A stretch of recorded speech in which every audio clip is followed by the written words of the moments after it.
Occasionally,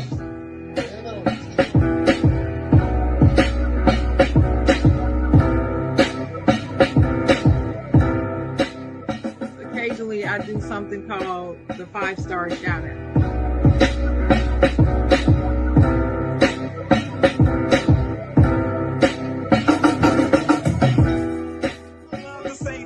I'm not gonna say it because I don't believe in it. I don't believe in. You can't make a. You know what I'm talking about.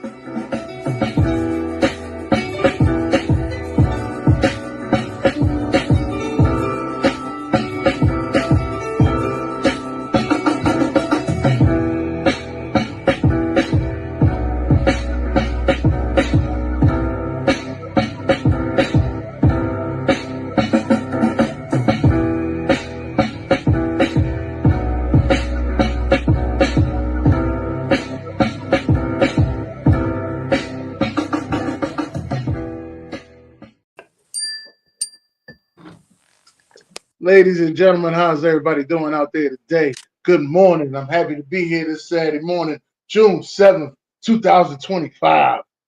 As you can see, I would say we got special guests, but they're not special guests. This is family. This is family that's in the building today. I just want to let y'all know that. So let me start off with my amazing co-host, the Chocolate Girl. What's up, baby? Hey. Glad to be here on Saturday morning, my favorite day of the week. Glad to be here. Glad to have the ladies with us. You're right. They're family. They're my sisters.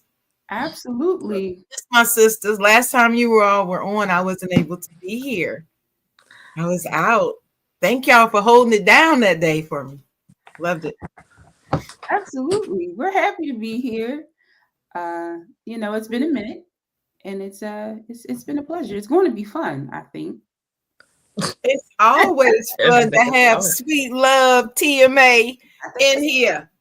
Always. Yay. Well, Sweet love. We're happy Sweet and love. we're glad that you're back in full effect too. And I know it's going to be an eventful Saturday this morning, so I'm excited. Yes, we got the T and the A. We're missing the M. The M is having an adventure somewhere, something, doing something. Shout out to her. Hey, Mercedes. Yeah, I ain't gonna lie. She has been traveling. I ain't gonna lie. I'm happy for her. Yeah. People be hitting me up talking some I travel too much. I be looking at her like, shit, I ain't doing enough. Ain't nobody got nothing on Sadie's when it comes to traveling. So listen, I need to start learning how she do it. I need to have mine's back. Well, I kind of do got mine's back to back, but never mind. We'll get into that. First thing I do want to ask y'all, because y'all are family, and we usually let family go first when you're eating at the cookout. At least that's what they say. How was y'all week? It felt very long, to be very honest. Like, it just was like yesterday when I clocked out, I was like, "Ooh, like this week has been a week." It just felt long. I was happy to see the end of it. Seriously, yeah. So this week for me has been one hell of a week.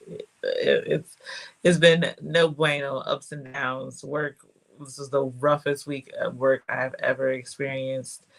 So yeah, it was very long, but it was just a lot going on, way too much going on. So, but TGIS, thank God it's Saturday because Friday wasn't even. I clocked out early yesterday, because it was just too much going on. So, but yeah, it was a long week, and I'm glad this is the relief on a Saturday morning, if it was to be anything, because it wouldn't be up for nobody else but this show. Okay, for y'all on a Saturday. You was up for me?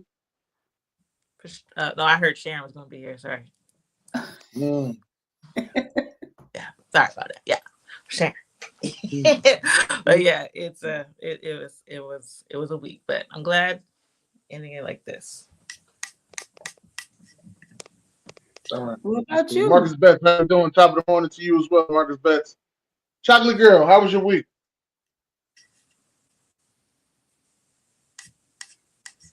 You're muted, Sharon. Yeah, I don't know how you muted yourself. I don't know how that happened. That was accidentally, but my week has been great. Lots going on, exciting things over in this parts of the world. Here in North Carolina, it was rainy. Don't like a whole lot of rain, but got a lot of things done this week. Feel better this week. Just excited. Just excited. Brad asking why you got your glasses on, Dennis. I got the glasses on. I'm preparing myself for tonight, so that's why I got the glasses on. Oh, And the okay. and the button-up shirt. I'm preparing I thought myself you were for just tonight. trying to be cool, just cool. Nah, I'm actually preparing myself, mystique. trying to see exactly what I'm going to wear. And I know I got to hurry up because the CEO is going to be on my ASS and about to fire me soon. There you go, right there. Don't take long. There you go. There you go. See? Yep. Because he hot. He just there you go, right there. And I think it don't take long.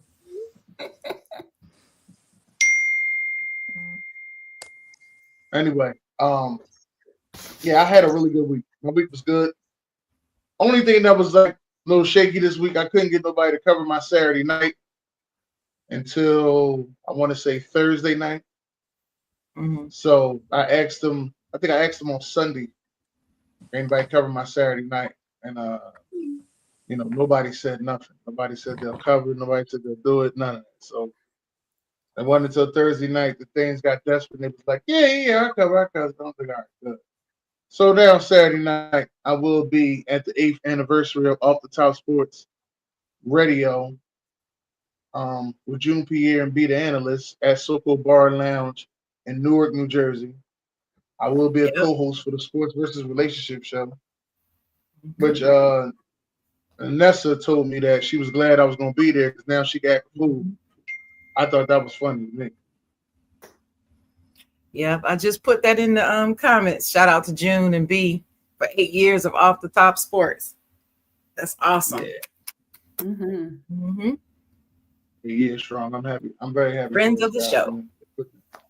Yes, they put that work in. But this is the Sweet Love edition of the show. And Tava hit us up and told us that she has something she wants to get off her chest.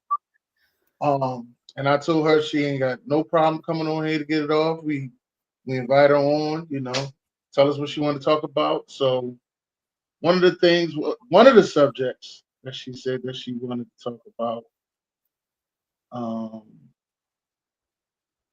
I can't even pull it up now. First topic we are talking about is going to be when passion becomes placeholders. Tava, explain what this means and where you got this from. Well, we know I have a love-hate relationship with social media, and I have been, on TikTok, on Instagram, and all of that. So you get to see how it's evolved. And for me, it was in that evolution that I'm like, everybody wants to be a content creator. Everybody wants to monetize everything that you do. Like, it's like, if you're an artist, you need to sell your art.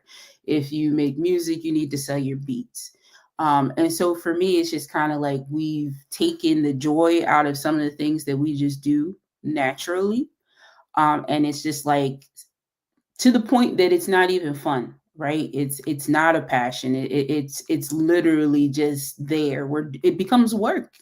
It's no longer fun. So for me, it was like when passions become placeholders, and also it is also in the pursuit of your regular 9 to 5.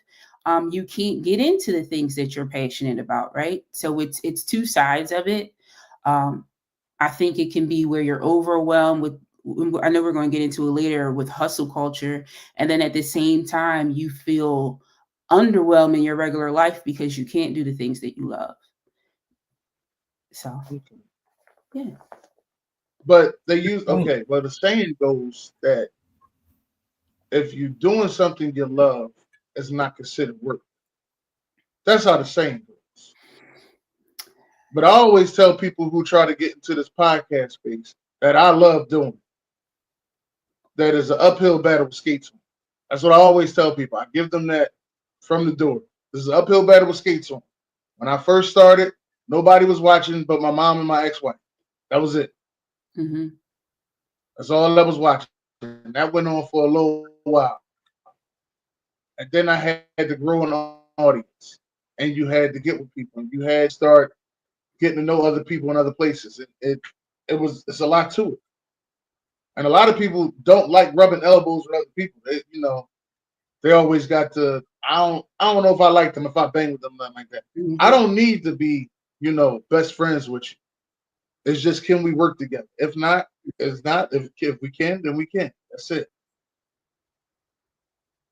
No, I get that 100%. I think if I like what you said, if you do what you love, it doesn't feel like work. But I feel like in this particular society that we're in, it has to become like it starts to become work. Like if I'm putting my everything into it, I need a check. I can't afford like there are people who have stopped their careers and changed and pivoted and took the content creation or went into podcasting and went into these things and have made good livings off of it. But I think there's this conception that we all can do it. And I just don't know if that's what we're all supposed to be doing, if that makes sense. Like I Yeah, that think makes you can love things, I don't enjoy think. things. Mhm. yeah. I don't think I, everybody should be doing it because everybody can't do it, and there's plenty of examples of that on YouTube and everywhere else that you can tell they probably should have had made a different choice, but maybe it's just their passion, but it just doesn't fit their skill set. Sometimes that happens too.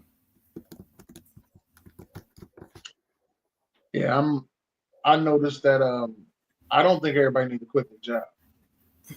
Mm-mm. I've learned this from a couple of entertainers that I ran into. They always told me, if you can keep your job and still do what you're doing to get your hustle, then keep your job.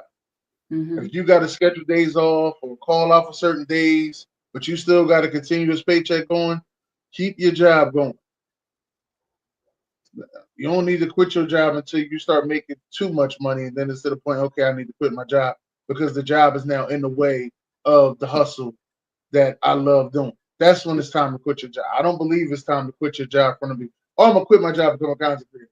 No, you're gonna keep your job and become a content creator because you got to go through that struggle, and you got to know if you want to do this. No, I That's what I tell agree. everybody. You really know if you want to do this. No, I agree. I think, but that's the thing, right? Like that's common sense. To me, I wouldn't like I always equate it to winning the lottery. Like, yes, I want to win the lottery. I would quit my job, blah, blah, blah. But in the back of my head, I used to think that like, oh, that would be the best thing. I started to realize like I need health insurance. And Right. health insurance will bankrupt you like nothing else will. And so I might have to still work for somebody just to have my health insurance. Like that is my frame of mind. And I guess for Mhm. me, I look at this culture that they've shifted and pushed like since the pandemic. In the beginning, it was really great, but I feel like now it's just like they're setting people up for failure by giving them this idea that we all can go out here and do these things. My best example for this, and I'm hoping at least you buy in with me, is when people talk about cooking, right? A lot of people think that they can burn in the kitchen, that they make great food, that they need to open up a restaurant, right? I know I can cook. I come from a long history of we get it naturally, we can cook, we can throw down. But let me tell you something. I have thought about the whole food restaurant space, and my biggest thing for myself is consistency. Mhm. People don't look at it in that space, in that mindset. With culinary, you need to be consistent. How you build your customer base is knowing that every time I come in here, your mac and cheese is going to taste like it did the first time I came. Or every time I came in, I come in here, the ambiance is going to give what it always gives. And that's where we fall short. Like people get into these spaces and think that they can just get involved and think that they can just do these things, and they're not really prepared. They're not able to be consistent. They're not really professional. You know what? Cooking was a great segue because that was actually good because there's a lot of people who can cook at the house, but they can't cook in big bulks and batches for catering. Like Nope. they don't, and a lot of them didn't understand that's a big difference. Like your first batch of macaroni and cheese may be the bomb, but your second batch is goddamn store-bought ass. You understand what I'm saying? People don't understand that. I've had a lot of. I've been in the kitchen for a long time. I've had a lot of like, what you do differently on this one that you ain't doing that one, and it'll be an argument. I did the same thing. Don't be that. You know, in the kitchen, you get hot, arguments happen. You ready to fight? It happens all the time. It happens all the time. There's a lot of things you just got to learn. Like your prep game got to be good for your batch to be right. A lot of people don't understand. That's true. And everybody can't make that transition. Because like you said, cooking in bulk is not like cooking for four. Very different. Very different. And when you're technically looking at a recipe, you can't take a recipe that you usually make for four and then say, okay, well, I need it for 32. So that's 4 times 8. And then multiply all your ingredients by 8. It does not work that way. Half of them don't even measure. I'm trying to figure out, it's measuring cups in the house. Saying. But half of them don't even measure. No. Let's not even get into the measuring. Half of them don't know how to read a recipe. Because I had that conversation with somebody earlier this week. The recipe is written in the order in which you're supposed to put it in, how you're supposed to put it together. And people don't realize that. They literally think, well, I could do it like this, I could do it like that, not knowing that there's a chemistry to cooking. Like there's a reason you put the vanilla extract in at this point and versus doing it at this point. And people just assume because I made a good pound cake for a funeral that I need to start selling pound cakes on Saturday. Yeah. For some people, they can take it and run and it works. And for others, it just does not. And I'm not coming down on people who find their talent in these moments. I just feel like we just need to be mindful of other things as well. I think you're right. I agree with you on that. I agree. What I was going to say about the other thing, it doesn't just stop when you are doing something. The consistency is the biggest thing, like she was saying. It doesn't just stop there, but also when you are trying to be successful in making yourself a business, it doesn't just stop in what you do. So, for example, content creating, that's fun. That's the fun part. Some people, what I realized, they really hate editing, and that's a big part of that and how you do it. Different things. Me, I love it. So that's one thing. So doing something you love is a little bit different, but it doesn't just stop at that either. It stops at advertising yourself and doing all the other stuff that you're a one-man show pretty much until you get to a level of where you can hire people to do stuff that comes with cooking too, because it's not just, back in the day, we can do that word of mouth thing and just be a local thing. But when it comes to that, restaurants still have to advertise themselves and say, hey, there's so many restaurants out there and the same kind of restaurants out there. It's like, it doesn't just stop with the cooking, because even if you can do just that stuff, you still have to be successful by advertising yourself and putting yourself out there. And the biggest thing, which, maybe that's a different subject, your customer service. Come on, people, please. That is our biggest struggle, having that, and that's in anything, whether it's from there to how you treat other people who's helping you out too. So that is it's a myriad of things that go into that, just not your talent, outside of your talent too, that comes along with being successful in that. And no one's just doing it just for the heck of it. Some people may, but no one's really, really, really just doing it. They want to make that money. They want to generate that extra income. So I agree to that point. I really do. I had to learn customer service at about 11, 12 years old because of my grandmother's restaurant. The reason I had to learn it so early was because my cousin, who the restaurant is named after, Nappy Nikki, my grandmother said, her attitude gonna have us bankrupt. You need to learn customer service. You're gonna have to work the register. I said, huh? Yeah, you're gonna have to work the register. You're gonna have to learn customer service. Your cousin gonna have us bankrupt. She gonna have us bankrupt. And she told me everything I needed to know. She let me know that the customer was always right. Even though I watched adults cuss out customers as I was working. But they told me, customer's always right. And that's the way they trained me. So no matter what goes on, I'm always, nice to the customer. And I've had some customers, you'll be ready to stab with a knife out the back of the kitchen. All right. That's the kind of customers I've had in my life. I'm here to let you know that I've had some customers, but I just stayed the same. I always had this thing, just like, don't let nobody take you off your square. Mm-hmm. Right. Don't let somebody come in between you and your money, ever. No, it ain't the money. It's taking you off your square. Because see, the money No, always for gonna be me, it's for money too. For me, it's both. Don't let them change who you are, but don't let them interfere with you and your money, especially if you're working for somebody else. Don't do it. It's not worth it. I think though, when we're talking about everything like that, at least you make an excellent point, like that customer service part, like that is not taught, and that is how people begin a business, and they wonder why they don't have a loyal base, is because you don't know how to talk to people. I see a little bit of it online about the men complaining about their barbers, but I feel like as a woman, we experience this more with hairstylists than anybody else. The way that we have got into that space and have misbehaved is crazy to me. Like, you have booking fees, you have random cancellations, there is no grace or mercy in the hair salon. You cannot be more than 10 minutes late or you will not get your hair done. They have a la carte us out of the salon. Like, everything is a la carte. You want your hair washed, that's an extra $20.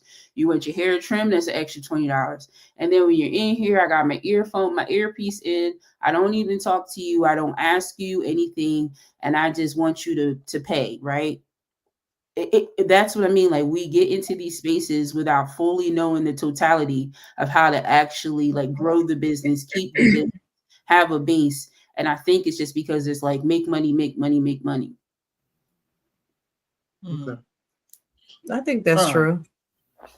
I think part of it is our culture, though, because if you think about where it starts when you're young, and young people going with their dad to the barbershop or hearing about the stories about the beauty salon from their mom. They're not being taught to be on time. They're not being taught to be respectful. They're not even being taught, hey, if you become a hairstylist, you need to show your clients respect. They're not being taught that, in my opinion, just from the things I see on social media. Of course, some of it's not real, but some of it is actually real.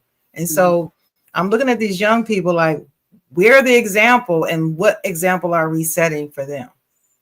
And that's where my questions come in. Can we blame these young people? They're getting it from us.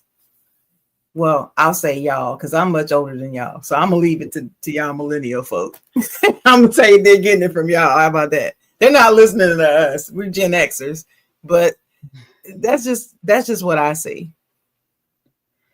Okay. That's a whole separate conversation, because I'll be on here talking about the whole dismantling of the education system and how frame by frame we've gotten here because of that. Because people don't know how to behave there, and the lessons that were taught in school that were overlapped in all of our life have ceased to exist. Like, from TV shows that had good quality, same lessons that you learn in school, you would see on the show. Same lessons that you would hear in church, you would see. Like, we don't have that anymore. It's not repetitive, the continuation of the lessons. So the behavior continues because, again, the consistency is lacking. So the consistency is not there in the culture. So the kids just do what they want. Brad, for your question right here, Brad, the stuff I had was good, but I had saw her back when she was on Allegheny, or not Allegheny, but right off Allegheny Avenue, like 35th and Allegheny. That's back when I had saw her. Yeah, we've got some good comments in the comments. And for BJ saying the whole he cooked oodles and noodles and they taste the same every time. cook oodles and noodles for the whole football team. I bet you somebody be like, "Hey, coach, these Jones ain't good." I bet you 32 players in there. I bet you somebody say, "Hey, coach, these Jones ain't good." Mm-hmm. Somebody will have a problem with it. But let me see. Edward Tucker said, your business should create an atmosphere experience that makes people want to come back. That's true. And Sister Sheila's in the comments and she said, salon fees, the penalties need to go both ways. If I'm late, late fee or cancellation. But what happens if the stylist is 10 minutes late? There needs to be mutual accountability. Y'all, I'm sure you all agree with that, right? Wow, Absolutely. that's for y'all because we don't have late fees. That's for y'all. Absolutely. Well, Yeah. Or you get in and you can't get right in the chair. Immediately, no. Like I booked an appointment for 1 and I'm sitting here to 1:20 because you still finishing up somebody else's hair. Like, right. so it's even that. Like I'm here and you know I'm here, but you're not done. You're not prepared to serve me as soon as and that sounds horrible, but you're not prepared to service me when I come in the door. And so that's as unequally as fair. So the salons have gotten wild. I miss back in the day. You know, I grew up with you had standing appointments with hairdressers. You knew every 2 weeks you go in, you're getting in. Miss Rhonda's gonna get you done. You're gonna be out by 10 a.m. and you have the rest of your day. Now going to the hair salon is like the Hunger Games. You don't know how long you're gonna be in there. You don't know when you're coming out. You don't know if you're getting what you want. You don't know. It's You talking about Miss Rhonda? That must have been before the micro days, getting out at 10 a.m. That must have been before because the micro days you wouldn't see your girl all day. You understand me? All day you wouldn't see your girl. You understand me? She back in come the back the next day day. looking good though, but you wouldn't see your Fried girl all day. day to the side. They could get you in and out in 2 hours. But when you know you had a perm back in the day, because you go in and get a wash, put you under the dryer, bump you out the door. Mm-hmm. Like yeah. And of course we could state the obvious. Sometimes it does depend on what kind of hair you have and all that stuff.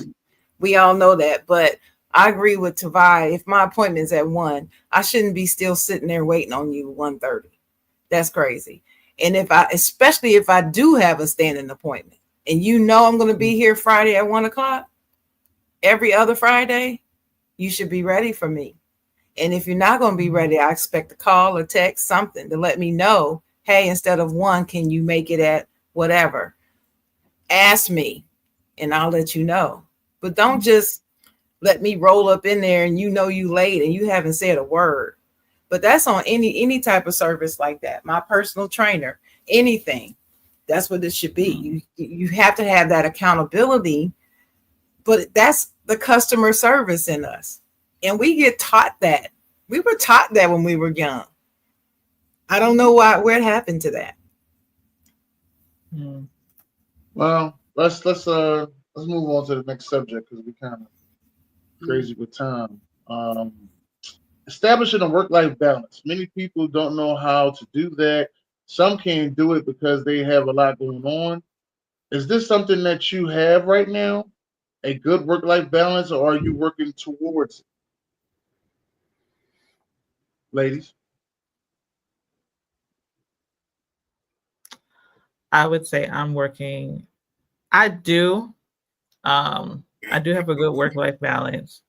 But I'm working towards a better work-life balance because actually, you know, I enthrall myself in my work sometimes. Like I'm just completely and utterly just in there, especially if I have a project going on. But I had to do the push away with the laptop because it was way harder. It was way harder to establish a work-life balance when I first came home during the pandemic, because you're at home and you're like, oh, well, or a day where I might have just been like, oh, well, I can stay a little bit later. I'm home anyway. I'm not doing nothing. We ain't going outside. We ain't doing anything. So that kind of really that versus when you actually leave a building and come out and you're like, oh, I'm not going into work. I'm doing this. I need to do this. So establishing that for me was very important and pivotal, like making sure that I put my laptop in a different room so I'm not in my room or in my bed, because that's easy just to roll on over and do whatever we got to do. But actually doing things that has nothing to do with work when I'm off, and shutting down, not having those conversations about work and anything like that. It is even down to that T where I'm like, I can't. I'm carrying on after hours. I ain't getting paid to talk about you. Let me go ahead and just shut it down completely. After whatever time I clock out, work time is over, laptop is closed, it might be put away. I don't want to see the logo on my screen. I put a towel, something. I just don't want to see it because we're not talking about it. So it's really, really, really been that healthy balance that I've been, having with it. And I think I got it down to where I'm just like, you know what, that's done. And now it's on to do what I need to do. And even because this was my biggest thing, I never call out. So me purposely, even I'm not sick, because I very rarely get sick, use my sick days, take a day, take a personal day, take a mental health day, and just focus on me and not work. Tell my team, hey, don't text me nothing. I'm completely on dark mode. This is my day off. I'm random, just do it. So that's how I kind of balance it and work it out that way. Because one thing I've learned, if not anything, that you can't make work your world, even though it is your bread and butter. You can't make it your world. You have to have a balance, because if you don't put your mask on first, how are you going to help others? So I think that still reigns true.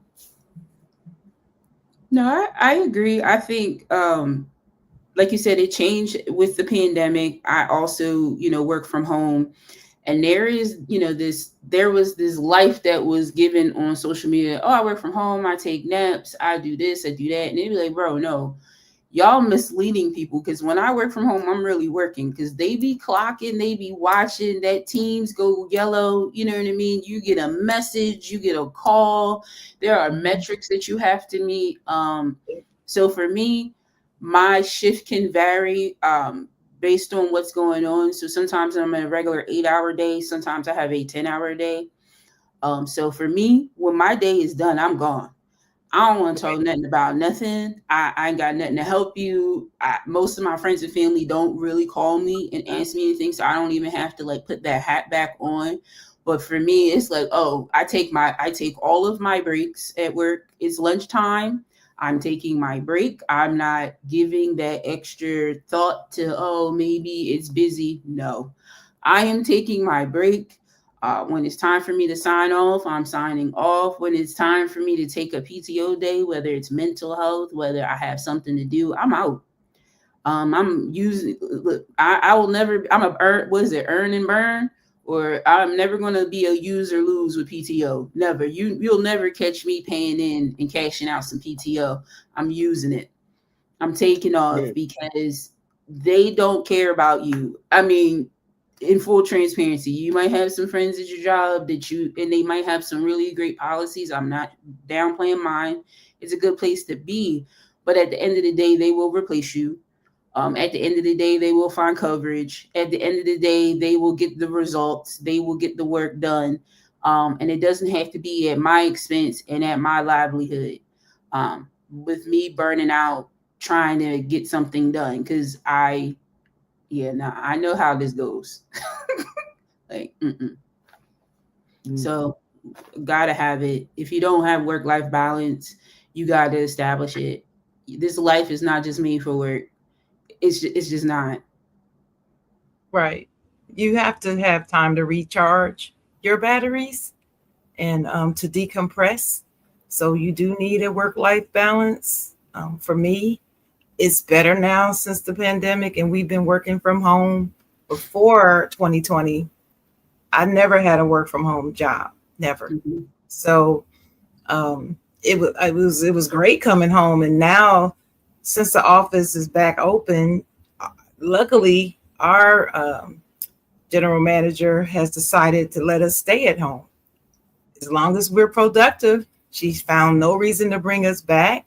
The office is still there. If we need to all get together and mobilize for a particular catastrophe or something, then we have the space to do it. But as far as our productivity, it's actually better at home. So she's let us remain at home.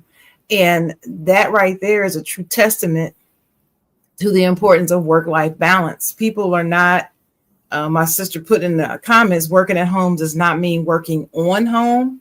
And we don't take advantage of that because we, in my job, we understand how special it is to still be at home since many people are having to go back to the office, and she's allowing us to stay home.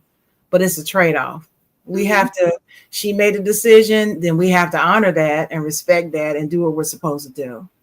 But you're right, Tavai, just like us with Teams, they can tell if you're there or not. They can tell on the phone system we have if you're actually sitting at the desk. It's almost like they can tell if you're there or not. So you need to be there when you say you're there. You need to be away from the desk when you say you're away. And being somebody who doesn't have that issue, I don't know how they do it or what they do if they find out somebody's not doing it, because I play by the rules, but it's not something that I want to find out about. So I show my appreciation by doing what I'm supposed to do. But that has really helped with my personal work-life balance. Being able to be home and not having to take that 30-minute commute to work and back home is just a benefit for me. And then the whole, the clothes, you got to go buy clothes and you got to look this and get out. No, I don't. I still get dressed for work every day, but nothing like what I was doing. So it's really helped. Yeah, I don't miss them potlucks. I don't miss going to that bathroom. I don't miss somebody coughing like they got something. Right. I don't miss none of that like that aspect of it. Like, no. Yeah, and see, Tavai, we don't eat everybody's food anyway. We don't go to the potlucks trying to eat up somebody's food anyway. We don't know how they live it. But no. I know I don't. Y'all know I don't eat everybody's food. I don't mess with the aches. You're not gonna give me no stomach ache. Tell my son you cooking with Kaya. No, I'm all right. I try to eat safe foods. That's what I try to eat. Safe foods. Safe food. So no potato salad, right? No. Yeah, Brad asked that question. Ladies, do y'all miss in-office work opposed to work from home? I don't miss it. Let me tell you about me. I love people. I'm a people person. I find people to be very interesting. I love to hear stories and share stuff with people. That's just who I am. But I tell you what, I'm so glad I don't have to go in the office and deal with all that. I don't like the distractions. When I can focus and work, I'm much more productive. Yeah, and then if people always coming up, I'm friendly. So people always want to say hi to me. They want to stop. They want to see how I'm doing. And I love it, and it makes you feel good, but it also distracts you. So for me, I don't miss it that much. I do miss the people, and what they've decided to do is to actually plan stuff off site for us to do within our teams. So like twice a year. So we just had the first one and it went very well. Meet up at a place, have food and talk and play games and stuff. And they're going to do another one probably in the fall. So that's an idea. That helps. But I don't miss it on a day-to-day. No. What about y'all? Y'all miss it? I don't think y'all miss it. Hell no. Like, no, I don't miss it at all. And I had a crazy commute, so I definitely don't miss it. My at the time, my car was just like loving me because I didn't have to do as much maintenance. I didn't have to do nothing like that.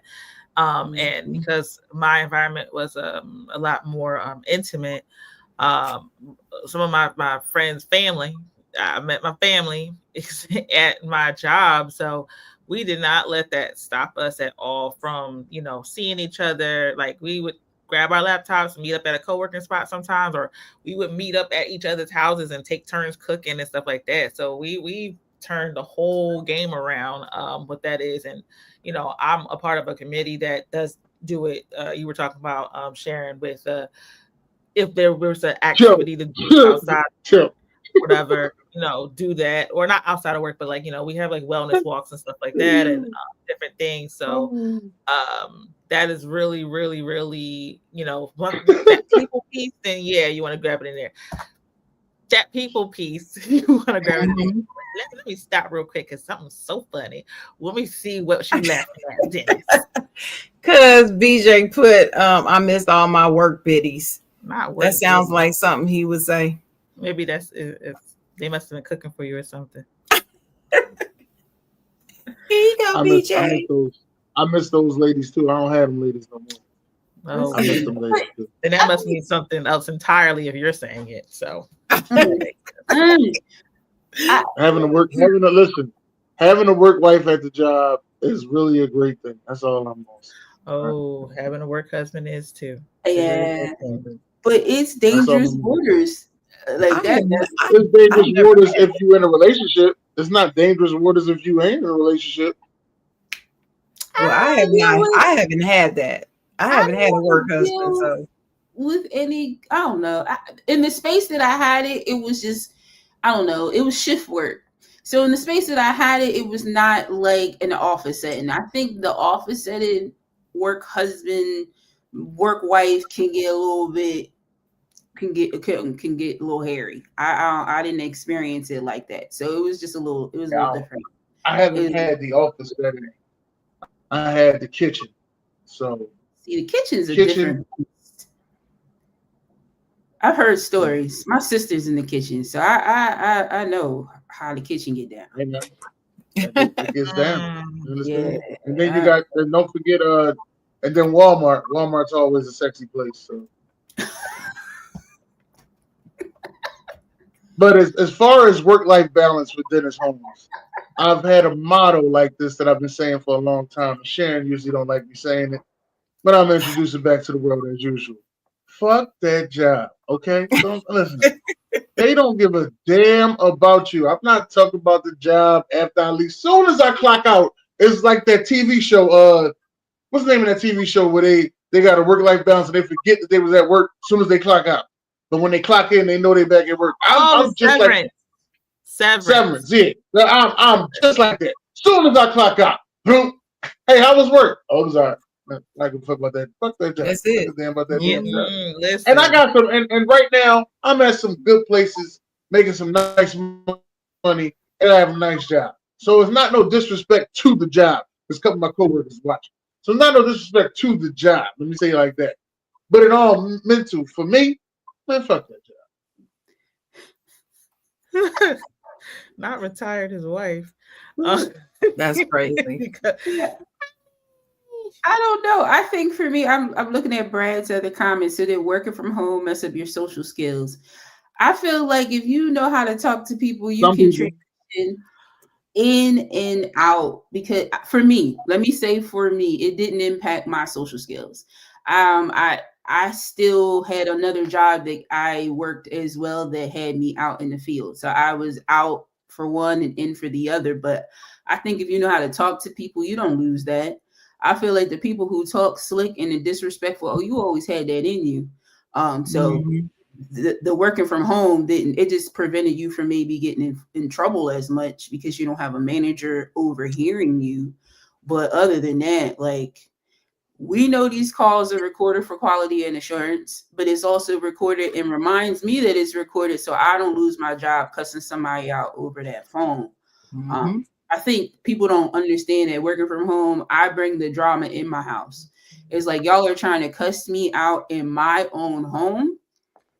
I'm going to have an internet interruption real quick, and this call will just get disconnected. I need it. Just to piggyback off of what he asked, everything, I don't think working from home with social skills, the pandemic, I think, messed up people's social skills, being isolated by yourself for so long. And then that, I know I was one of those people who was like, I didn't have a pandemic buddy. So I was literally by myself. So when we were allowed to actually, go out, it was kind of like, oh God, there's somebody else's voice out here more than my own. Okay, like getting that reacclimated.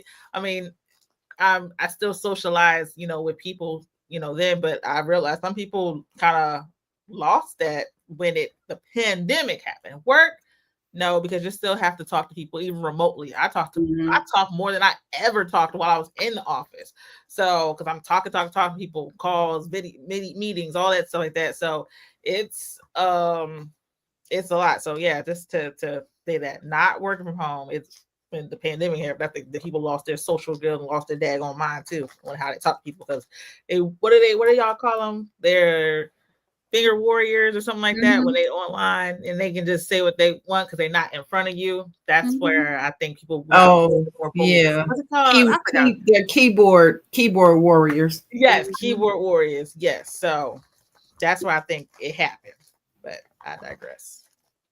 Mm-hmm. Okay. All right. Well, let's move on to the next one. All right.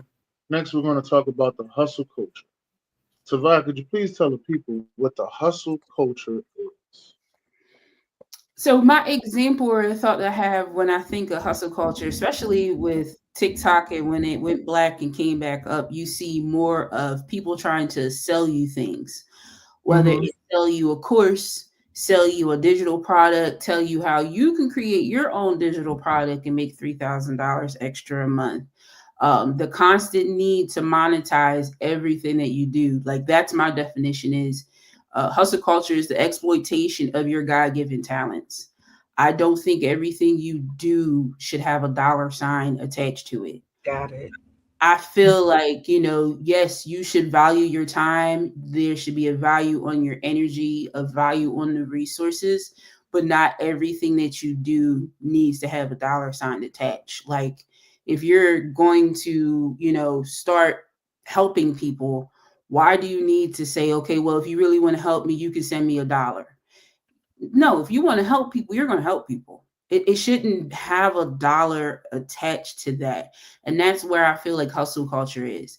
And people are like, oh, and selling to people that everyone needs to be a business owner. No, Mm-hmm. everybody does not need to open a business, be a business owner. You don't need to, get it. You can have a talent and have someone else push that for you.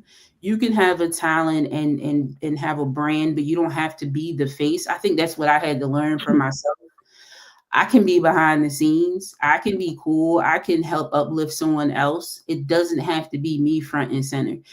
Yes, send me. You've seen it on there. Send me $1. Cash App, Venmo, all of that. Like it all becomes this ploy to make money. I feel like you really shine when you are able to promote when you don't even have to promote yourself, that other people do it for you. I feel like that's how you shine with that. Yeah. Yeah. That's a I good agree. explanation. I hadn't thought about hustle culture in that way. Guess I'm a little old school because hustle culture for me was always, the grind, that you live by the grind, you die by the grind. It's like work becomes above everything else, and working to get yours, that was a chief priority. What you're talking about though is very key and something I hadn't thought about in that way. And it is rampant. So the question comes, where does it stop? Where does this all end?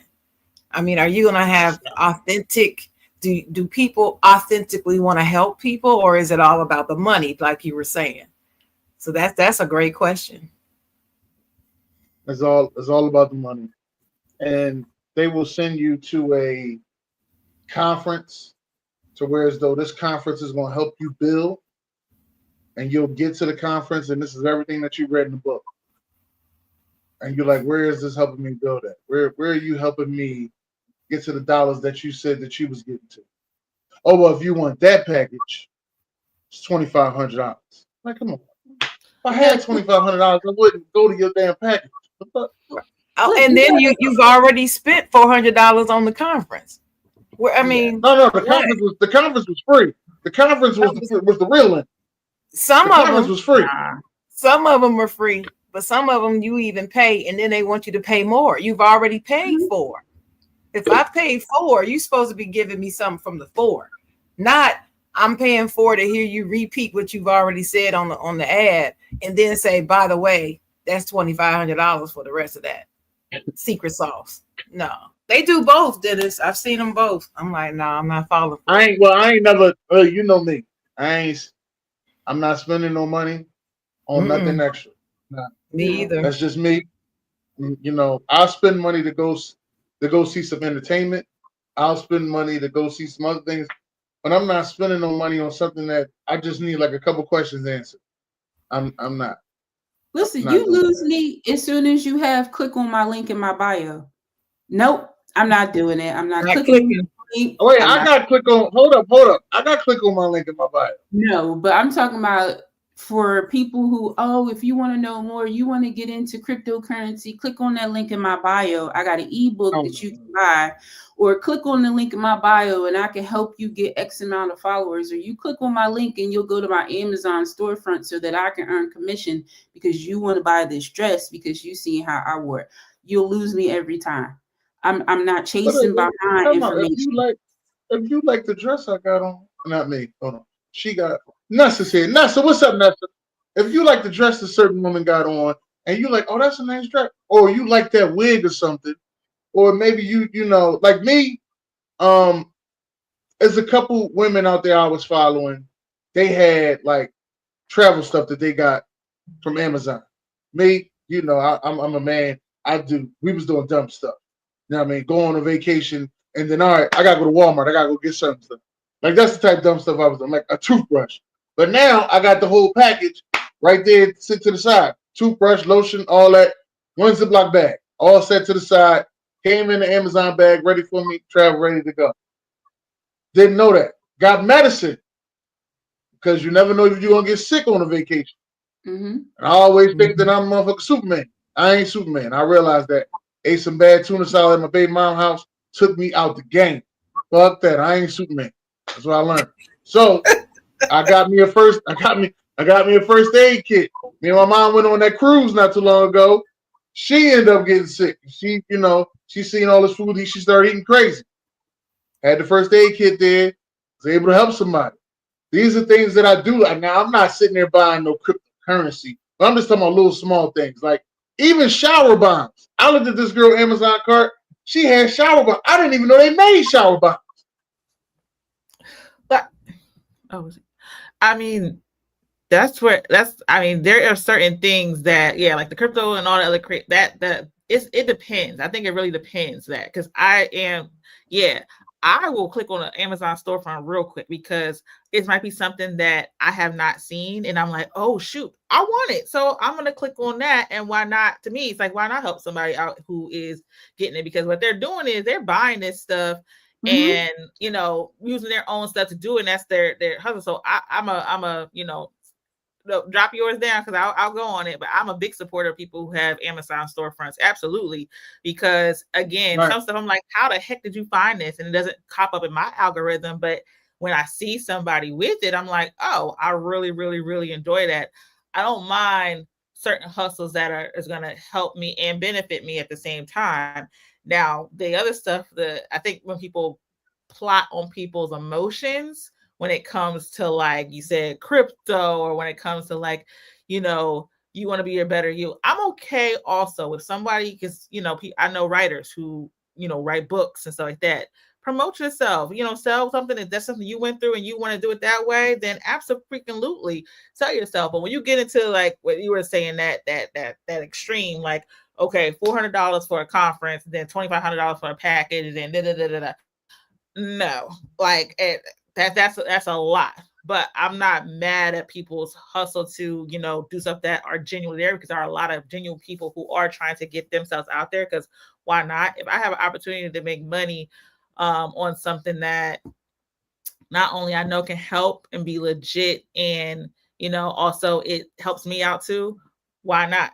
But when you take an advantage and you go to that step further, which people always do, some people do, then that's where I draw the line at. But when they have different hustles, and you know, I'm all down for that. Make sure that you promote yourself. Use your God-given talent that you have to do it, if you can do it and handle that. You know your limits. I will say that everybody shouldn't be doing every single thing, but everybody also has many different talents. I have many different talents. There's some talents that I'm not going to try to showcase or whatever too, but the talent I do have, yeah, I'm going to make it work for me any way I possibly can, if I feel like this is the best possible route for me to do. So that's just how I feel about that. Oh, okay. I see your link. I see you. Yeah, but I both of you ladies make great points, and I kind of in the middle.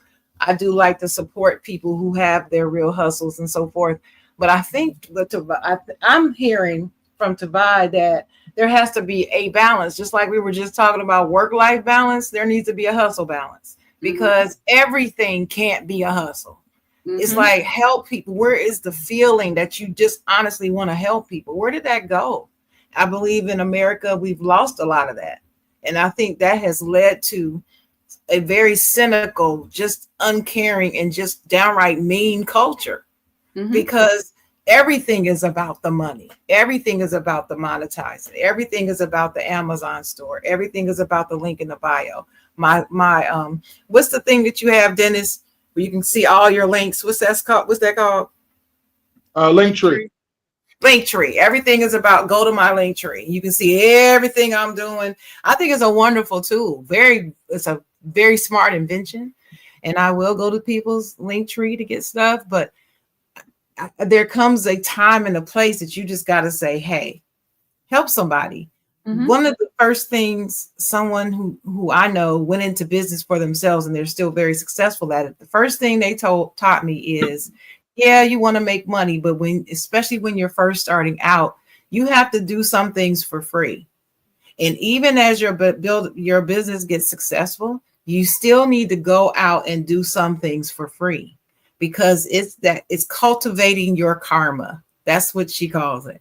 She says it's cultivating your karma. Somebody helped you, you go help somebody else, and you never get too big to help somebody else. And I think there are some who lose focus of that. They get theirs and they're like, well, I got mine. You go get yours. I'm not helping you. Yeah. And that's the bad side. That's the sinister side of it that I don't like because everybody doesn't have the money everybody doesn't get seed money. Everybody's not going on. What's the name of that show? Everybody go on for the business. Shark Tank. Everybody's not doing that. Everybody doesn't have the skill. Huh?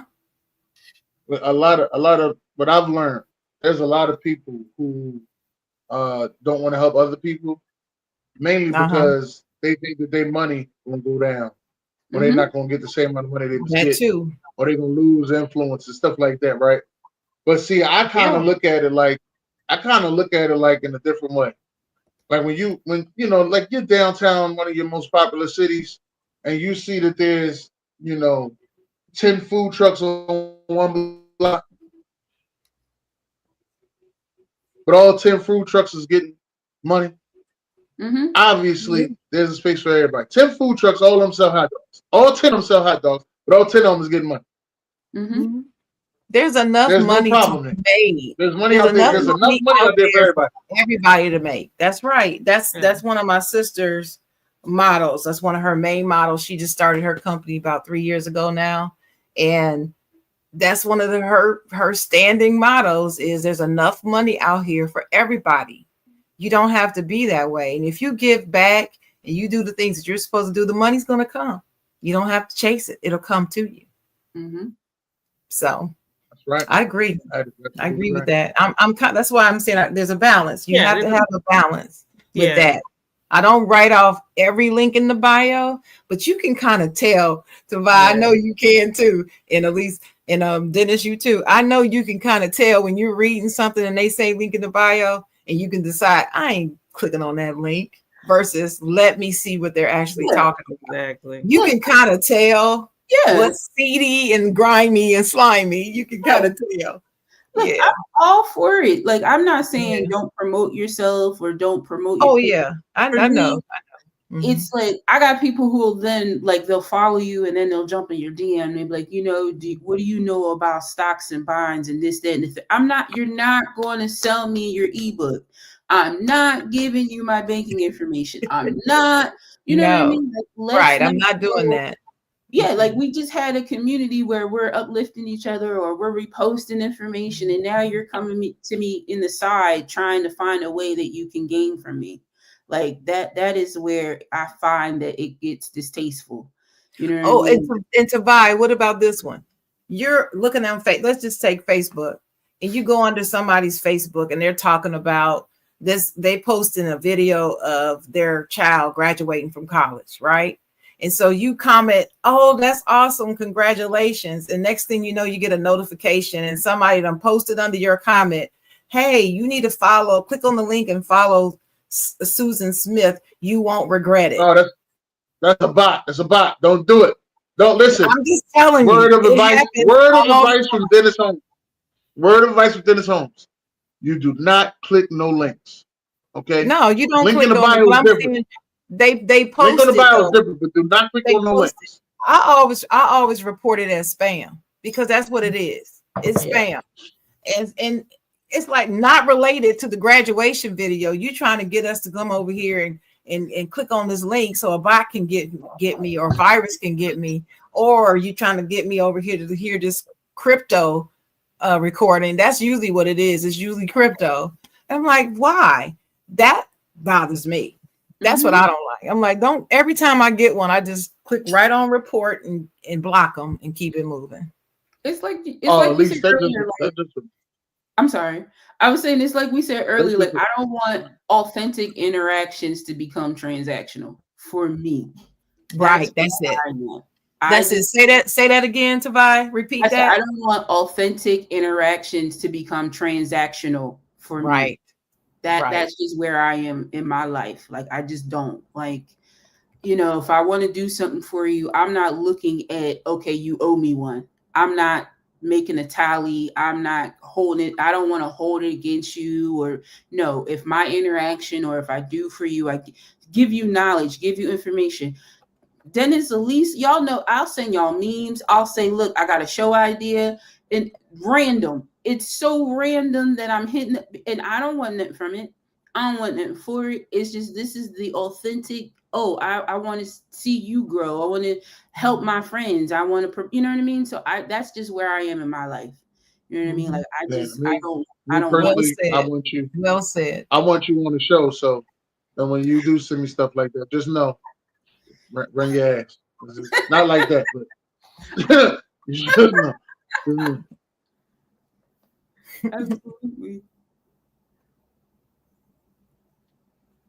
But Elise, you was drinking out your bottle, and I just remembered. I remember I had to show Sharon the 64-ounce bottle I got right here from Zoo. I want to see it. I still haven't seen. Let me see. Oh, okay.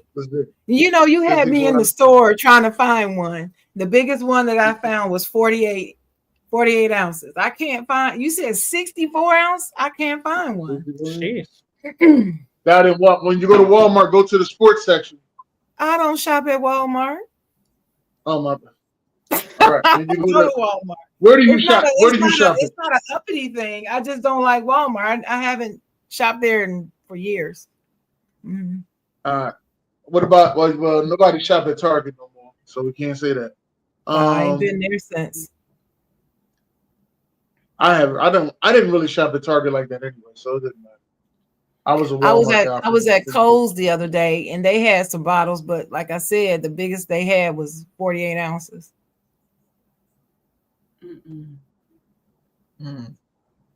Oh, well, BJ was talking about his charging prices that he do with the network. But see, your charging prices, BJ, is for people who don't want to do the work themselves. That's a whole different conversation. That's not no, hey, I want to learn how to do something. All right, well, listen, if you want to learn, I'm going to charge you $5 an hour. That ain't one of them. See, your charging price is, hey, I want to start a podcast and I want to put it on a network so I get some, all right, well, this is what it costs to be on this network. That is what your charging price is. That's a different conversation. Oh, yeah, that's different. That ain't the one Tavai's having about. Yeah, that ain't the one Tavai's having about just getting knowledge. I give out knowledge all the time. So. Yeah. No, I think giving game to your folks to see them grow, or giving game, like, I feel like that, again, a different conversation. Like we kind of talked about this generation, it's because no one does sit down with them. Like these kids need a mentor. You know what I mean? Like you need a mentor, you need a community, you need people to show you these things. And we've kind of lost that plot along the way as well. But no, again, it's in the vein that we can all eat, we can all grow together. I don't have to outdo you in order for me, for for my business to grow. Like, I don't have to be mean and malicious, or you know what I mean? Like, yeah, it's space for everybody. That's right. I agree with that. Mm. I know my other Um, question. You want me? You got it? no, I don't have it because my phone is acting up. I got Trying to get you. it back together. So my last question is, and this is for everybody. So, what is stopping you from living or working in your dream field? Money. That's a good question. You gotta pay them bills. You gotta pay them bills. I think that would be the number one answer. If you did a poll, people would say, Yeah. I would really love to quit my job and do X, and we're focused on that full time, but I just don't have the money to do that. I have to work right now for somebody else. And depending upon the type of full-time regular old job they have, it leaves you exhausted trying to do it. If you have the passion for it, people will say, well, if you really have the passion, you'll find a way to get through it. It's not just about your passion. It's not always just so simple. It's not always doable. So I can compare two people that I know started businesses around. One started one earlier than the other. The other one started hers later, but she was able to actually not have a full-time job and start her business. So she was able to devote time every day and all her energy to it. And it's a difference when you're actually trying to work for somebody else and fulfill a dream. It's a lot more difficult. Now, some people will tell you, hey, everything that's worthwhile in life is not easy. And nobody's expecting it to be easy necessarily, but people's circumstances are different. So I try not to judge. But I can tell you, for me, if I had it my way, I'd be working for myself and not working for anybody ever again. I would be working in my dream job doing that if I could right now. And I think that's the only reason I don't. I think for me, it's money, of course. I mean, I mentioned the health insurance, like living in reality, like you need health insurance, and self-funded is super expensive. But I also, in transparency, would say it's the ugly parts of having a business and the startup and the rocky parts that I don't want to. I don't want. I don't want the ugliness. I think don't always know what it takes to make something be great. We don't know the behind the scenes of everything. And so we see the finished product and think that that's what it's going to be all the time, every day, not knowing that it's ugly and that it can be challenging and that it may not be the fulfilling thing that you think it is. So it's just, I want to walk into whatever I do with eyes wide open, knowing that the dream is just that it is a dream, and the reality may be something that's a little bit different. I would say for me, it is money and time, because what I want to do is it takes a massive amount of money, and the other part of it takes time. My expectation is for it to already be hard. So that's not, if I had that money, I would go full force. I still work until I can fully, trust that it will, do what it needs to do on its own. But yeah, I need, the money is the biggest thing. My belief and my hustle towards it, it's going to happen. It just might take a little bit longer. And I'm a firm believer in it's never too late to do something that you really want to do, especially if you have the passion behind it. I don't mind the ugly parts, because I go through the ugly parts at a place for somebody else. So I don't mind the ugly parts for myself, because I know that it isn't easy doing what I really, really, really want to do. And I, like Sharon too, I need the 5 streams of income outside of work to completely be like, I'm not working anymore. But I also do not see myself working for somebody for the rest of my life, working life, because I will retire. But I will retire myself. But as far as that goes, yeah, I cannot, because they don't care. And you, at the end of the day, replaceable. And you want to make sure that you're not going to replace yourself, not for real, when it comes to something that you want to do. So I really, money is the biggest thing, and I'm working on it. That's just how I'm speaking positively. I'm working on it. I'm working on it. I'm working on it because I might, at least, I'm sorry, I might replace myself. you said what? I might replace myself. I ain't gonna lie to you. I might replace myself.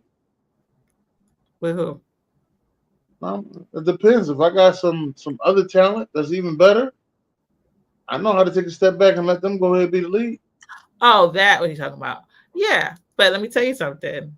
If we don't see Mr. Holmes on the face of a side Jawn or whatever, nah, that ain't gonna work. Or Well, I'll rub it in. I'll rub it in like the Breakfast Club. That's all.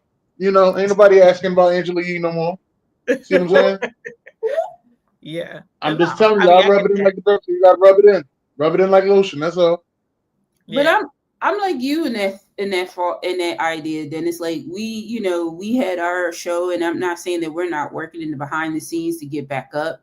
But when life is lifing, if we had people, if we had that kind of ability to have had someone else like an understudy step in, Right. you know what I mean? I think that's fair. Like I wouldn't mind, you know what I mean, in the field that I work in or in another field, if someone was interested, I will give you tea. I want people to prosper. I want people to grow. So yeah, I'm like you in the sense like, hey, if I see talent that has the potential to excel beyond me and I can do something to help uplift them along the way, I'm in. Count me in as a cheerleader. I'm in. I'm all behind it because you know what I mean? Like, why not? The next generation needs that type of support. Like, yeah, nah. Like, They need I'm mentors, so you would Then be a mentor in that phase. And I, having a mentee, I completely understand that. If Mhm. you see talent in somebody and give them that knowledge that they want to do, absolutely. So, what's it called? Pour Yeah, into them pour into so that somebody. they can do that. That's you something can that pull in a minute. Right. You can pull in a minute. no. 64 ounces, baby. You I'm can gonna pull in just a minute. send you my ideas, Dennis. I'm like, until we are up and going, I'm gonna just be like, yo, I'm gonna send you all the memes, all the TikToks, all my random creative thoughts. Cause You be sending me your stuff, and so does Nessa. Nessa actually sends me a lot of stuff too. Um, Reality recap. Her name is Vanessa, but I just call her Nessa. Yeah, she sends me a lot of stuff too, and to use on the show. And I tell her the same thing I tell you. When you coming on? Because you had to explain all this. Yeah, I love having y'all on. That's me personally. I'm just gonna tell y'all that I do love having y'all on. Y'all do bring another side to the show, which is the side room. And it's great seeing y'all all the time. That I can say. thank you. It's Well, good to see y'all. appreciate y'all. We're glad to always be invited. So, and when we can, we will be here with you guys. So that's always a good thing. So we appreciate it still being invited, no matter how long of a stretch we may take. You know. We get I back don't on even know it. what that meant. I'm gonna have to leave that alone because that sound like that's way past my pay grade. But I will let everybody know. Make sure y'all tune in each and every Saturday morning to the side joint. Make sure y'all tune in each and every Tuesday at 8 p.m. to Talk Here's Tuesday. And don't forget on 8 p.m. on Wednesday, we coming back with Wild Wednesday. So with that, and my fault. And every Tuesday at 6 p.m. Make sure y'all tune in off the Top Sports, who is celebrating their 8-year anniversary tonight. Soko Bar and Lounge, North Jersey, Newark, in the Oranges. So I'll be there acting a damn fool. Of I'll course. let y'all know that right now. I'll be there acting a damn fool. Thank Of y'all for course. coming out today. Make sure y'all enjoy your day. God bless y'all. But wait. Sweet Love, y'all got anything coming up? Nah, not at the moment, but we will soon. We're working on some things behind the scenes. So we will. We're working, but we're happy to be here. I'm happy to feed you all of my ideas in between time. In the meantime, Dennis. Yeah. So you'll be my creative muse for the moment. I'll take it. I'll definitely take it. That being said, ladies, make sure y'all going to work for a second. God bless y'all and great day.